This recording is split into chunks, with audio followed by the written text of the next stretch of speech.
என் viewers எல்லாருக்கும் வணக்கம். இன்றைக்கி வந்து சிம்பிளான டின்னர் ரொட்டீன் எப்படி பண்ணலாம் அப்படிங்கிறத உங்கள் கூட பகிர்ந்துக்கிறேன். காலிஃப்ளவரை உள்ளே வச்சு நான் ஒரு சப்பாத்தி பண்ண போகிறேன். அதை எப்படின்னு உங்களுக்கு சொல்கிறேன். நான் ஃபஸ்ட்டு வந்து காலிஃப்ளவரை நல்லா க்ளீன் பண்ணிவிட்டு அதை வந்து இப்படி கட் பண்ணி வேக வச்சு உப்பு தண்ணி போட்டு வேக வச்சு வச்சுருக்கேன். நீங்கள் சாதா டைம்னா மஞ்சப்பொடி போட்டுக்கலாம். நான் ஆனால் சப்பாத்தி பண்ணுறதுனால நான் மஞ்சப்பொடி போடலை. இப்போ எப்படி பண்ணலான்னு பார்க்கலாம். இது வந்து நம்ம அவிச்ச காலிஃப்ளவரு. இதை வந்து நம்ம வந்து மிக்சியில் கொஞ்சம் லைட்டாக நம்ம அடிச்சுக்கலாம்.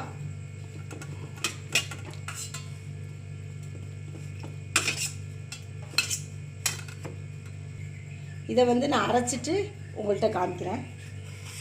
காலிஃப்ளவரை வந்து தண்ணி விடாமல் இப்படி கரகரன்னு இப்படி அரைச்சிக்கோங்க.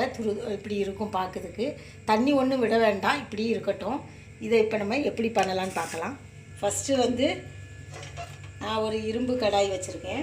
அதில் வந்து கொஞ்சம் எண்ணெய் ஊற்றிக்கோங்க.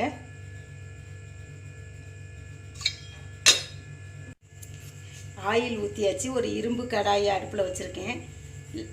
ஆயில் கொஞ்சம் ஊற்றிருக்கேன். கொஞ்சம் ஜீரகம் போட்டுக்கலாம். கொஞ்சம் ஜீரகம்,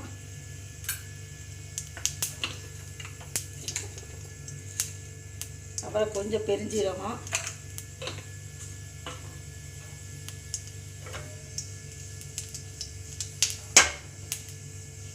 பொரிஞ்சிருச்சு. வெங்காயம் போட்டுக்கலாம். நான் சின்னதாக கட் பண்ணி வச்சுருக்கேன் வெங்காயம், அதை போட்டுக்கலாம்.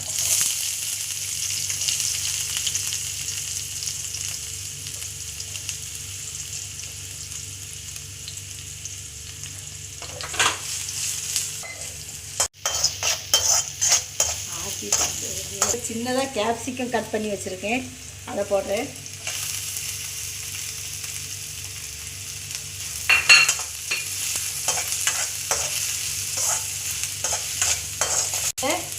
நம்ம இஞ்சி பூண்டு பேஸ்ட்டு போட்டுக்கலாம்.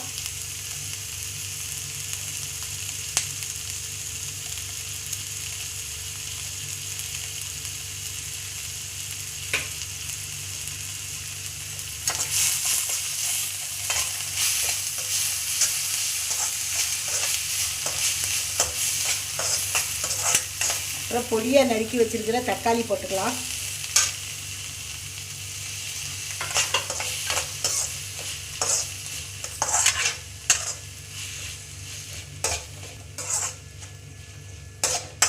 இப்போ கொஞ்சம் நம்ம சால்ட்டு போட்டுக்கலாம்.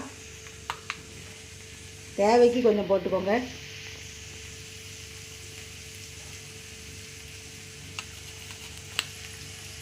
சால்ட்டுக்கு வந்து நான் எப்போதுமே மரக்கரண்டி தான் போடுவேன். பிளாஸ்டிக் ஸ்பூன் எதுவுமே நான் போட மாட்டேன்.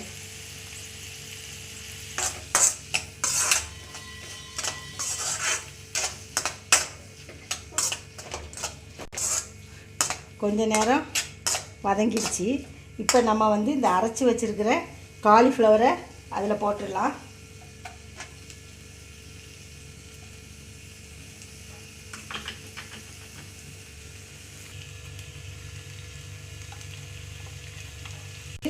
இதை நல்லா நம்ம கொஞ்சம் கிண்டி கொடுத்துக்கலாம். நம்ம வந்து பொதுவாட்டு பொட்டேட்டோ போட்டு இந்த மாதிரி பண்ணி வைக்கலாம். இது நான் காலிஃப்ளவர் போட்டிருக்கேன். நீங்கள் பொட்டேட்டோ கூட இப்படி அவிச்சு மேஷ் பண்ணி போட்டு வைக்கலாம்.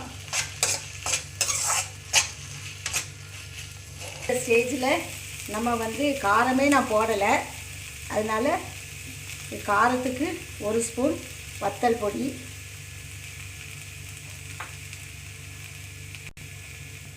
இது கரம் மசாலா பொடி கொஞ்சம்,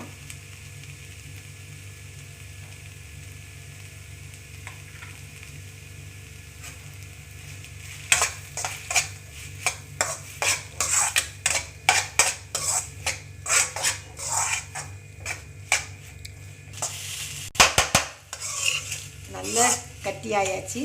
இப்போ நம்ம வந்து கொஞ்சம் கஸ்தூரி மேத்தி,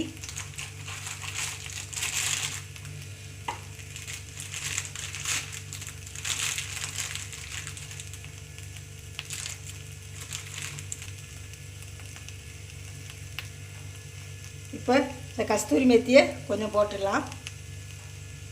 இறக்குற டயத்தில் கஸ்தூரி மேத்தி கொஞ்சம் போடுங்க. இப்போ வந்து இந்த காலிஃப்ளவர் ஸ்டஃபிங் வந்து உள்ளே ரெடி ஆயாச்சு. அது இதில் வந்து நம்ம ஃபில்லிங்கை வச்சிடலாம்.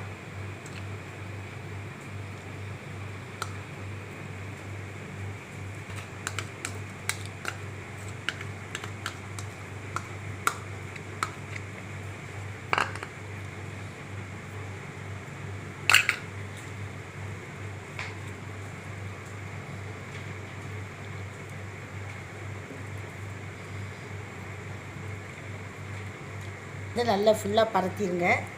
பரத்திட்டு நல்லா வட்டமாக பரத்திட்டு இன்னொரு சப்பாத்தி அதே மாதிரி வச்சு அதுக்கு மேலே அப்படி போட்டுருங்க.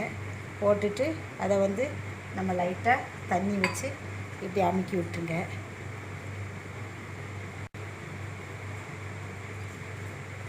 இப்படி தண்ணியை தொட்டு அப்படி லேசாக அமுக்கி விட்டால் போதும். நம்ம போட்டு வச்சுருக்கிறத நல்லா அப்படி எடுத்து இதில் போட்டுடலாம். ஆயில் எண்ணெய் இல்லாட்டா நெய் அப்ளை பண்ணிக்கோங்க. நெய் விடும்போது நல்ல டேஸ்ட்டாக இருக்கும். அது மட்டும் இல்லை, பிள்ளைங்களுக்கு அப்படியே நீங்கள் கொடுத்து விட்டுடலாம். இப்போ வந்து லைட்டாக மாற்றி போட்டுக்கலாம்.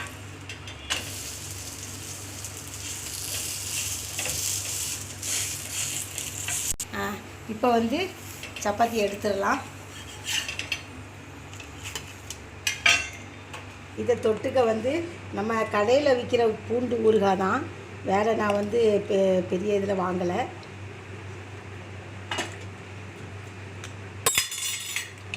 கடையில் விற்கிற பூண்டு ஊறுகாய் 1 ஸ்பூன் போட்டுக்கோங்க. அதுக்கப்புறம் கட்டி தயிர் அதை கொஞ்சம் போட்டுக்கோங்க.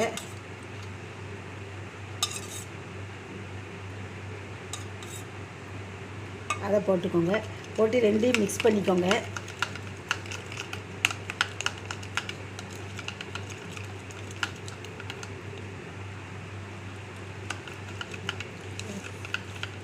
இப்படி நம்ம மிக்ஸ் பண்ணி வந்து இந்த மாதிரி ஸ்டஃப்டு சப்பாத்தி, அதுக்கப்புறம் கேரட் சப்பாத்தி அந்த மாதிரி நம்ம சாப்பிடும்போது ஒன்று ரைத்தா வச்சுக்கலாம்.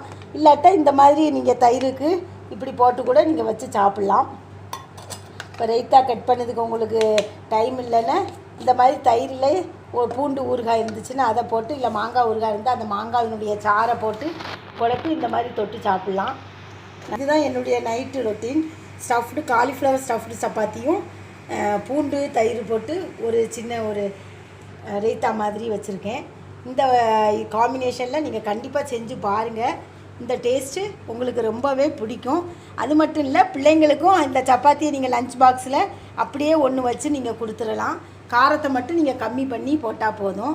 இந்த ரெசிபி உங்களுக்கு பிடிச்சிருக்குன்னு நினைக்கிறேன்.